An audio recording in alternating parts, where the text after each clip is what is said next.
What's up, everybody? This is Ben Martin with the Where Are They Next podcast. I'm here with my guy, Cam Luciano. Cam, say what up. What's up? So Cam has been playing Amity football since his freshman year, and I wanted to dive into him, figure his sporting story, and figure out where he's going next and what his plans are for his future. So let's get it started. Cam, when did you start playing football? I started playing football when I was about 6 years old. I played flag when I was 5 in Ansonia, and then I moved over to Amity, and instantly in the first grade, I joined Pop Warner. And why did you pick football over like any other sport? I tried soccer. I tried hockey. Nothing really stuck with me when I was younger because I was really unathletic. But for whatever reason, I just really enjoyed football. I don't know if it was more my parents just wanted me to play a sport, but that's the sport I stuck with. I feel your unathletic pain there.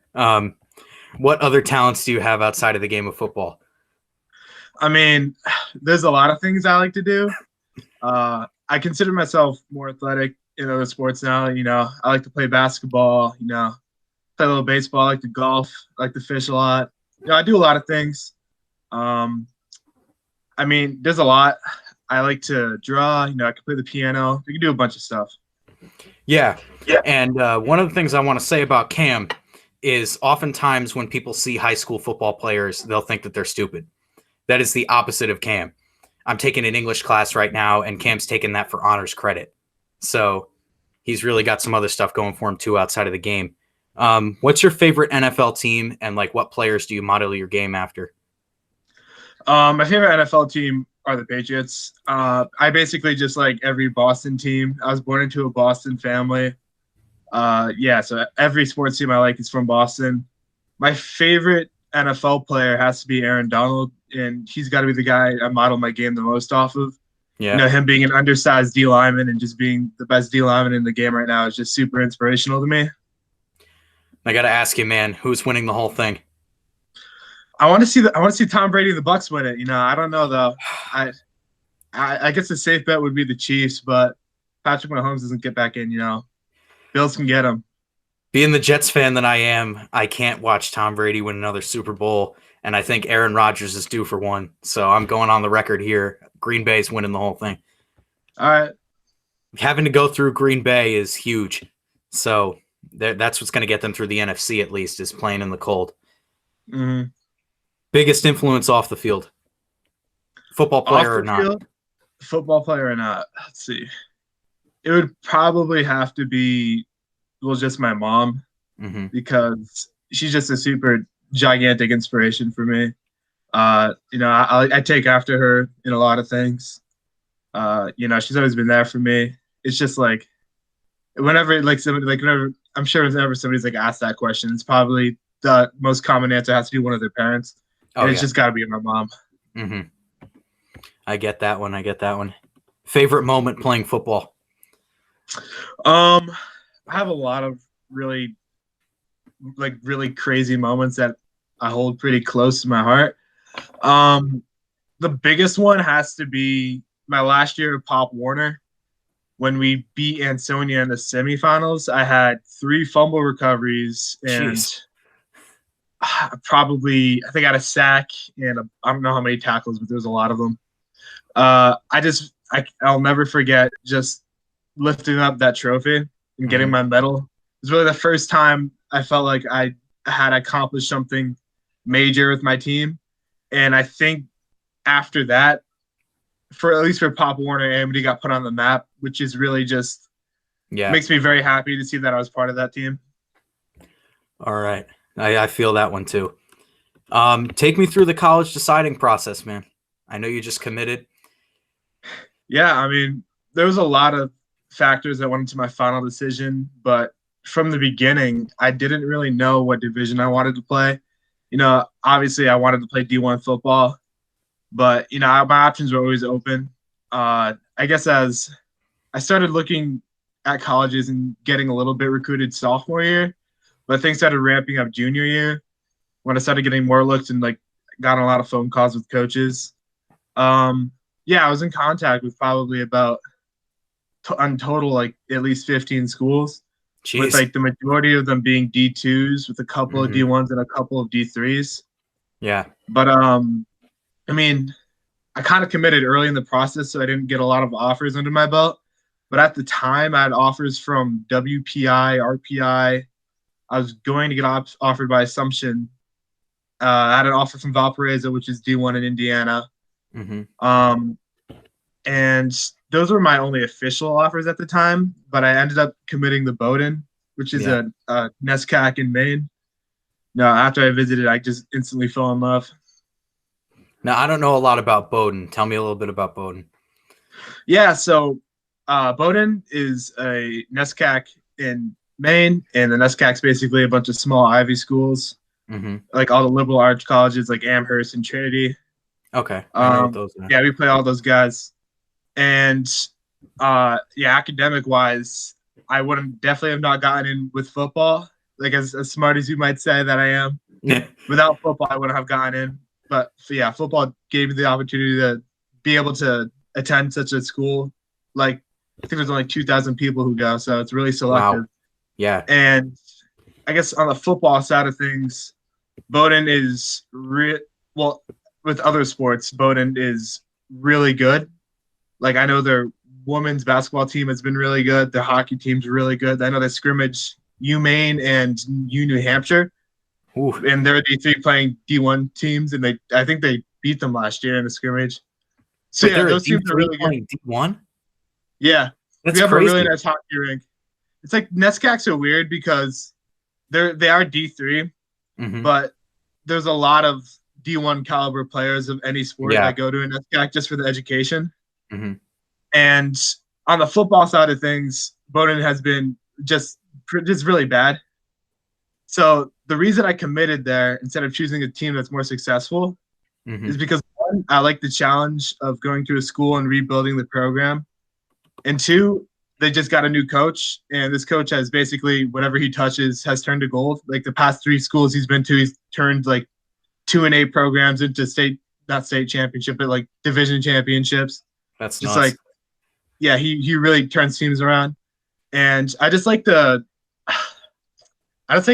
mentality that the new coaches, Coach Hammer and Coach Loney, are bringing. So I'm really excited to go, and I really look forward to hopefully turning everything around. Oh yeah. This is an interesting question. Advice to younger football players. The best piece of advice I could give would definitely be to never count yourself out and always keep your goals kind of unreasonably high, Mm-hmm. because it's kind of like the same thing as saying like shoot for the stars, because if you fall you're going to land on the clouds. Because if you try to work towards an unachievable goal, you'll basically find that you'll become the best version of yourself. So like I said, I was very unathletic when I was a kid. Like out of how many years have I played football? 11 years of playing football. The first 6 years I was a bench warmer. Wow. Like even though I was a larger kid, I was just clumsy and slow, and I Mm-hmm. didn't really have that drive in me. But as I got older and I started like figuring myself out, I started setting these goals very high. And even though I didn't hit as many of them as I originally intended to, I noticed that as close as I got, they would start to add up. So, like if I wanted to get average like 3 sacks a game, which is a crazy goal, Mm-hmm. I would find that I would end up being on top of the division or on top of the like like what's the right word? What is the word I'm thinking of? Oh, I would end up on top of the team, and I would find myself in the top like 10 or like the top 10% of all defensive linemen in Connecticut. Wow. So these goals that I set for myself, even if I didn't reach them, I would end up getting pretty close, and pretty Mm-hmm. close ended up helping me become a more dominant player. Yeah. How long have you been playing varsity football for Amity? I dressed varsity freshman year, and I only played a couple of snaps in like garbage time of one of the games. But sophomore year, I started, and since then, I've been a starter. Yeah, that's what I thought. Um, this is another interesting question. Do you envision making the NFL? You know, my trainer really he sees me be getting close. I guess it's gonna really depend on how well I do in college. Hopefully, I Yeah. do really well. Obviously, that's the plan. But playing in the NFL hasn't really been a primary goal of mine. Hmm. But if I do happen to be that much of a dominant player and I get that much coverage and it seems like the right like opportunity, then I'm definitely going to take it. You know, there's a lot of like factors that go into like deciding if you think you want to play in the NFL, but really it's just a small percent of people in college players, even D1, that make it. So, you know, like the chance is definitely out there. It's just I have to be really good to get the opportunity. Oh yeah. Let's go back to your trainer a little bit. I see videos on this Instagram account, Pro Limit Athletes. That's the company that you train with, right? Yep. I see those videos of Cam at least 2 to 3 times a week putting in work at Pro Limit Athletes. Talk to me about how they've changed your game. Well, yeah, Ike is that's he's the CEO of Pro Limit Athletes. Hmm. Ike is an ex NFL player, and I've been working with him for about 3 years now, and he's absolutely changed my game, like to an extreme degree. Like when I first started working with him, I was super like not really coordinated. I was, like not that fast, not that strong, Hmm. and I didn't know that much about playing D line. But over these past 3 years, he's really helped shape me into an elite college prospect. And I definitely have to owe like a giant amount of my success to him. And yeah, I mean, he's helped me lifting wise. He's helped me with my technique. Like he knows what he's talking about. He knows how to make NFL players. Hmm. And I'm just in debt to him about that. Yeah, that sounds like a great story. Biggest strength in your game? It's a good question.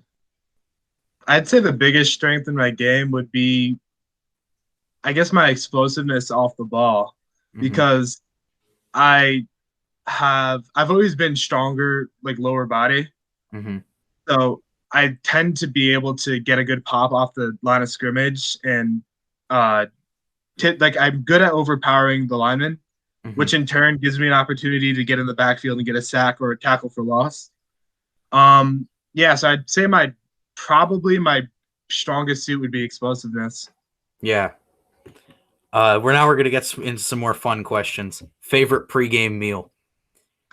All right, I guess This is where you you know really my got to think. yeah. I mean, I eat a lot of different things on game day. I like to go with vegetables and carbs, and definitely like some lean protein. Hmm.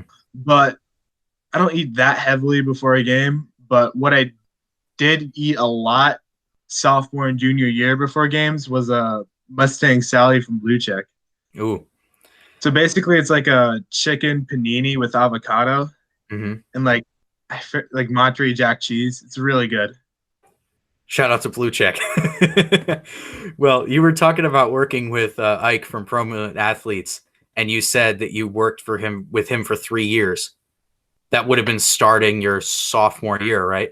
Or freshman. Freshman year, like the end of freshman year. So ever since like that first season on playing Amity Ball, dressing for Amity Ball, you decided to go out and work with him. I find that kind of cool how ever since your first season, you've been starting since sophomore year, and you've been working with Ike ever since the summer of freshman to get to the starter point. I find that kind of cool. Um, Pre-game music. What are you playing in the locker room? Um, that's a good question. I usually like to. I don't play anything that crazy. It's like Hmm. whatever hypes me up. Really, I have a playlist with a bunch of who's in it. I'd say yeah. I like to listen to Little Uzi. Hmm. Yeah, he's in there. Some Pop Smoke. Um, depends on the mood I'm in. Because if I'm Yeah. trying to get hyped, I listen to some like Drake, Lil Wayne, Eminem. But if I'm like trying to I don't know, it really depends on the mood I'm in. Because sometimes I like to listen to like Kid Cudi. Hmm. Um, sometimes I listen to Coldplay. If I'm Really? like if I'm like too worked up and I'm trying to calm down, I listen to Coldplay. And yeah, I mean, I listen to like a lot of people. Yeah, I watched this interview a little while ago with GQ. They did it with Jalen Ramsey, and he was talking about his pregame music, and he was like, "I'm always so hyped and worked up. I listen to like calming music before the game because I'm always so hyped, and I need to just calm down before the games." I thought that was Yeah. kind of funny. Do you have any pregame superstitions? Um, I don't like to talk about the opponent at all. Hmm. Like if I hear people talking about like, oh, I'm gonna do this, or they're really good, then I just get really mad Hmm. because whatever you're worrying about or whatever you're thinking should stay in your head. Because if you say it out loud, then I think that I believe in karma to an extent. Hmm. So if you put something out there, then chances are it'll come back to bite you. So I don't like people saying anything. Like if we play a bad team, I don't want to hear anybody saying, "Oh, we're going to destroy them," because Hmm. chances are we're going to go out there and then they're going to get three consecutive like fumble recoveries for touchdowns, and then we're going to be Exactly. like left with our tails between our legs. So I like my biggest superstition is people saying things out loud. I like Hmm. just keeping it in your head and just thinking it because Yeah. there's no point in saying it because bad things could happen. Now you're just D line, right? Or do you play offensive line too? I play offensive line too, but in college I'm only going to be playing defensive end. So Yeah, that makes sense. Um, Well, here's kind of like my big question that I wanted to know about for a little while. You were, if you know Cam from anywhere, it's probably from the Let Us Play movement that football players started in Connecticut because there was no season granted for them in the fall and no season granted for them entirely. And you were one of the faces of that movement. And I wrote an article on you for the school newspaper about it. I want to know like what your thoughts are on that now, looking back at it. yeah, I mean, looking back at it, that was probably one of the most like influential and like shaping few months of my life. Hmm. Like just from organizing it all with a bunch of captains and teammates from across the state that were typically enemies to ending up going on Fox News in the morning and talking about it in front of a national audience was really just surreal to me. Um, Looking back at it now, even though we didn't get the response we wanted from Connecticut, there's plenty to be mad about. But we did make our voices heard, and we did everything we possibly could to Hmm. get our voices heard and put us in the best position to get what we wanted. Although in the end it didn't work, I definitely wouldn't trade it for anything. Just the experiences and the people I met, it was insane and incredible. Yeah. And yeah, I mean, I guess that's about it. Now, I remember seeing a clip from you at the protests, and you had either a microphone or a megaphone. It was one of the two. And you were saying, "We've followed these guidelines for months, and we're not getting this." I remember that being one of the clips that stuck in my mind from that whole protest situation. And I think it's really cool that you and a bunch of football players just spoke up for what you guys wanted.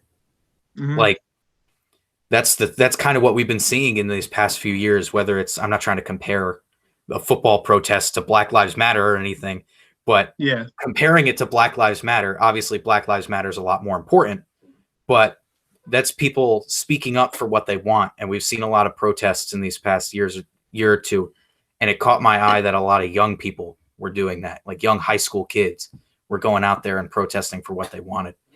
That's just really cool to me that you would do that with a bunch of your friends. Yeah. I mean, the biggest thing was really just how football was singled out. Hmm. Um, I'm trying to keep any emotion out of this, Yeah. but if you look at it, football the handling of football in Connecticut was completely mishandled.